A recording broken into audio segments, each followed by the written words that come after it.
Hello everyone, welcome to this video. My name is Keerti Sharma. Just in case you have any difficulty reading the name of the channel, just like me, or you haven't seen any of my previous video, which is why, just go and watch all of my previous videos.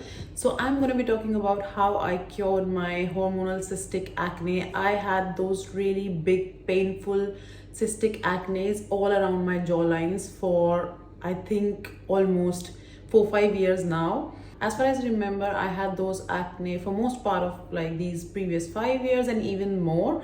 And I'm going to be adding some of the pictures of those acne here so that you can see the reference. What am I talking about? They were really bad, they were really painful, and I remember sometime getting up from the sleep because of that pain, because if I sleep on my side and they used to get hurt with the pillow and I had sometimes blood in them. And this is my face is looking now. Like I'm standing in front of the window, just in front of the natural light. There's no additional light apart from this kitchen light that I have in here, and I have no makeup on my face. It's just the skincare like moisturizer and stuff. And this is my face looks now. I have developed a lot of, I think, moles, and these are some of the marks from the previous acne that I have left here. These are the recent acne, and this is like, I feel like at the moment I don't have any active big acne. So I have made myself a promise that I'm gonna keep this video really short, because first of all the natural light is gonna go away from the window, and secondly I don't want this video to be really long, because when I was struggling I watched a lot of videos from the doctors, I contacted the doctor. But one thing that I figured out from the YouTube, there are a lot of videos about the acne, how people cure their acne and blah blah blah blah, but they're so long. And I don't have that attention span to watch these long video, and I don't have that much time, and I don't want to watch 40 minutes long video. But the amount of unnecessary details that I speak, I just hope this video is going to be really short. I also have to drink my coffee as well. Let me just show you the weather outside. So this is the natural light that I'm talking about. It's not sunny. Whatever light I'm getting from here, come on. So yeah, the amazing natural light that I have. So first of all, quickly, let me just start telling you that how and when I started getting these acne. So I've never had acne until I was 15. By the way, currently I'm 30 years old, so it's like 15 years back. I never had acne until I was 15, 16, and I was staying at that time at my home and mostly eating homemade food. Not mostly, because I used to eat a lot of junk outside, but I still didn't have acne at that time. And then I moved to university, to college, to do my undergrad from away from my house, and I moved to New Delhi, and there I started having the acne. They were not that bad. Like I used to have some marks, and they were like ongoing acne, and I've seen picture and I've realized like those 4 years I have had acne. Then I moved to France. They were the same, like they used to come and go, and never that bad that I really need to dig into like what the hell is happening. They were not that bad cystic acne, but there were acne on my face always. So then after maybe 4-5 years I moved to the UK. From past, I think it's been three and a half years I'm here in the UK, and they started going really bad in the UK. At that time I was like, I need to figure out what's wrong with me. So I started with all of the skincares. I tried to change a lot of stuff, and by the way, my skin is dry, sensitive, acne prone, and genetically I'm very prone to having really dry, itchy skins, and I've had a lot of skin condition while growing up on my body. I used to get hives really easily. So there are a lot of things. So I thought it's with my skin. My skin is problematic. So I started experimenting with a lot of skincare, tried to change skincare, started using retinol and blah, blah, blah, blah, blah. And they used to, like all the skincare ingredients that I used at that time, they used to help on the superficial level. Like the acne are going, but they still used to be there. And then I think last year I realized a lot of things. I contacted the doctor, so they prescribed me the topical retinols, like in the form of adapalene, benzoyl peroxide. I started using benzoyl peroxide. Everything were helping my acne, but on the superficial level. So what all the topical ingredients were doing, that they were drying out my acne quicker than they would have done like naturally. And then I started having lesser and lesser marks, which were helpful, and I thought, okay, this is gonna cure my acne. But nothing stopped them coming up again. And one major thing, that I was not in the favor of taking any of the oral medication like Accutanes and maybe birth control, whatever the doctors are prescribing. So I was okay with putting the topical treatment. And then there came a point I thought like I need to take the oral medications because this is not helping. Something is wrong with my hormones and something is wrong internally. And also side by side, I was also going, I think from past 1 year for like lot of tests I was going through for IBS, because from as long as I remember, I don't have good stomach. Like I have a problem with gas, with my food not digesting, puking really frequently because of food not getting digested, having nausea very easily. If I eat outside, I used to get nausea really easily, and constipation. And there have been a long episodes of having really chronic gases also.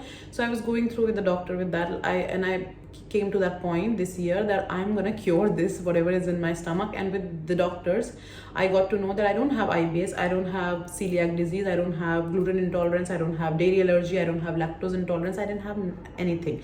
But all in all, from the internet and from the doctors and everything, I realized, let me just do the elimination method. And also doctor also suggested that this situation, because you're not allergic to anything, it's better to do the elimination. Try to eliminate something completely for 2 weeks if you realize that this is what is making different. This is what is making difference on your face and on your gut. So after blabbering so much and giving you the backstory, let me just come to a point that what exactly cured my acne. It was my diet. I have tried and tested everything. Trust me when I say everything, it's everything. Going to a doctor and whatever things I've told you about. And if I'm gonna make a video of what exactly each and everything I have tried, it would take like hours and hours.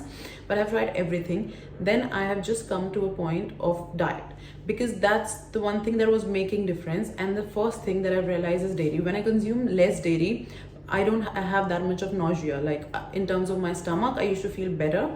And the other thing is, like when I did this elimination diet and I tried to eliminate dairy completely, my face started becoming clearer. And in the long run, I saw like if I'm not consuming dairy for 1 month, and the next 1 week I'm just traveling and I started having all the cheesecakes and all the dairy products and stuff, I started getting those cystic acne. And then I was like, okay, this is completely dairy. And also when I quit all the dairy, my stomach and my face was not completely 100% okay. It was dairy, but it was also the high FODMAP foods that were not suiting well with my stomach, and I had to reduce the amount of those. Like, and what's the high and low FODMAP diet? You can just easily Google it. It's available everywhere, because that's what I have been suggested from the hospital, like the tummy clinic sort of a place that I've been recommended to by the NHS. So they told me just try that if that's gonna help with my stomach. And everything, this was for my stomach, but it was related to my acne as well. When I tried to do that, I started getting lesser and lesser acne. And one thing I didn't realize, that how many hidden dairies I was having. And then I started looking to the ingredients of all the products that I was eating. It wasn't just quitting dairy, because anyways I didn't used to have very like milk and milk based product, but I used to have a lot of yogurt, like lot of low fat yogurt, lot of low fat high protein desserts. That made me realize, oh, majority of my protein intake, like 60 to 70% of my protein intake was from the protein from the dairy, whether it's in the form of mousse desserts, whether it's in the form of yogurts, Greek yogurt, Icelandic yogurt, or the whey protein. Yes, the best thing that I think I could do for my skin was quitting whey protein. I think that was the major culprit. That's one of the reason when I was in India, I used to have lesser acne. When I moved to France and I started consuming whey protein, I started having more acne. And when I moved to UK, I started even having more whey protein and more high protein and low fat dairy products. So when I quit everything, my skin became clearer. I know it's really awful. I love dairy. Like, I'm an Indian who's been grown up eating yogurt, ghee. And by the way, ghee is fine. I think it's just the dairy protein. The problem that I have, I can still get away a little bit with the high fat dairy. Like ghee is fine. I don't think so that has a problem. But any of the, I think somebody's looking at me from that, somebody's doing their gardening and they're just constantly looking here, and now it's really awkward. But anyways, I'm just going to be focusing on the camera and not there. Yeah, so now I'm just really awkward. I don't know what to do. Yeah, so I know this is really awful, and my taste buds are really prone to having dairy. Even like 2 days back, I had my friends over and I made this cheesecake and I ate the leftover of that cheesecake, but I think it's fine. Apparently yet it hasn't given me any acne, but I know because all the cheeses that I have used in the cheesecake, they are like high fat and low protein kind of dairy, so which is fine. So I think I can still get away with dairy here and there. I tried to eliminate most of the breads that I was having, which was like mass produced, like they are not the fresh breads, which have like, I still have breads, but I think the ingredients in the bread that I have now, these are like mostly flour, yeast, water, salt, that's all. When they are like packaged and they're 2000 ingredients in the bread and all sorts of breads, I still have them, but very seldom. I don't make it a point to have that in my diet every other day. So this is I've been doing like from past 2-3 months. I don't know how much sustainable it is for me, but at the moment it's working, so I'm going to be work on that. And the other thing, because of making all these changes, my stomach, I feel it's healed. My coffee is cold now. I told you that I never had acne until I was 15, and like I come from an Indian vegetarian family where dairy is a very inclusive part of your diet. I never had acne having dairy at that time also, and now I realize like whenever I go back home and I have the milk from the milkman that we get, like which is like unhomogenized, unpasteurized raw milk, and my mother boil it so that all the impurities are gone. That milk doesn't do anything. It doesn't give me acne, and I specifically from my pictures know that I started getting the acne once I moved away from my house. It means when I moved to New Delhi and I started having those Mother Dairy and Amul packaged milk. So there is something in the milk which is pasteurized and homogenized, something added into it, some preservatives, I don't know what. It doesn't sit well with me. If it was like the IGF-1 hormone is impacting my hormones and I'm getting acne because of that, which is like the IGF-1 hormone is present in the A1 cows and buffaloes, I should have acne when I go back home and consume the dairy from the like traditional meals that I used to have. But I don't have it. Like I can get away with all the yogurt that I eat there, with even milk. Like even sometimes I drink like milk tea, which is fine, but I cannot drink the milk anywhere else apart from the one we get at our home.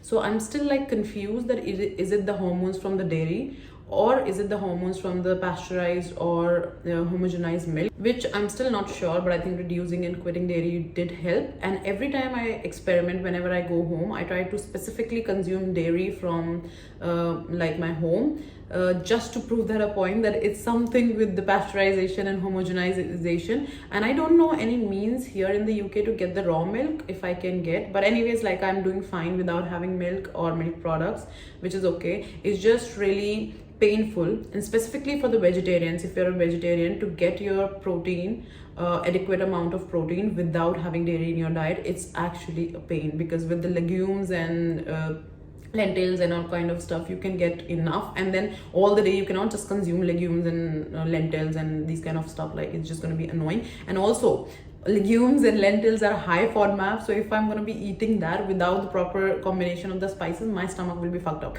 So for me, like I cannot consume dairy for the protein, like any of the dairy. The only protein powder that I consume now is pea protein, and pea and all the chickpeas and lentils and legumes give you gas. They are high FODMAP food, so I need to reduce them also. So I don't know where am I supposed to get the protein, but then I'm not just entirely vegetarian, so I try to get the protein from the other sources. So it's such a pain, your skin, your body, and all of the things you're trying to do around it. But I have found sort of a midway, which is this at the moment. And this is how I cured my acne, with quitting dairy for 90% of the time and trying to eat low FODMAP food. And this in the process also cured my stomach, which is a win-win. But having said that, this is my case. Everybody's body is their body, not my body. Like everybody's having their individual characteristics, which means from the genetics, environment, food that you're eating is around you. And this specific route, like it took me years and years to come to this point, and having realized that what works for me or not, and years with the help from the doctors of different countries, with the helps of the doctor, their advices, and trying from there, and lot of blood tests and stool tests I have gone through in this process. And then I could realize some things about my stomach, my hormones, my face, my skin, and it's mostly with the diet. And the diet is also very personalized. So just because it worked for me, it doesn't mean it's going to be working for everybody. But these are the signs that you can look and maybe consult a doctor. And just don't believe anything people say on internet. They might give you an idea, a hint. This could be a thing, that could be a thing, but they cannot cure, they cannot do anything for you eventually. Like after watching this video, I'm saying it's not going to be of any help. I'm so useless. Yeah, but just don't believe anything blindly. Do your trial and error. Eventually that's gonna help. And with all of these things, I also did, obviously, like I did change my skincare routine a lot of times. I have finally come to a skincare routine that works for me. It is as minimalist as it can be, and skincare is a complementary part of your skin. It's not gonna help you 100% of the times. It's just to complement with good diets. You can have good skin, like nicer skin, I would say. Mine is nowhere close to like how people say perfect, nice, good skin. But anyways, it does help. Like skincare also, like how I said, like it's a complementary thing to do along with your diet. If also you want to know like what changes I've made in my skincare routine, I'm planning to make the next videos of my morning skincare and nighttime skincare routine. So let me know in the comment down below if you want me to make that video. I'm gonna do that regardless. So I think this is it for this video. I know this video was like all over the places, but my journey from 4-5 years of trying to help my skin was also all over the place. And also I don't know how to make notes and talk in a sentence like this. I always do go this. Okay, bye. Thank you so much for watching.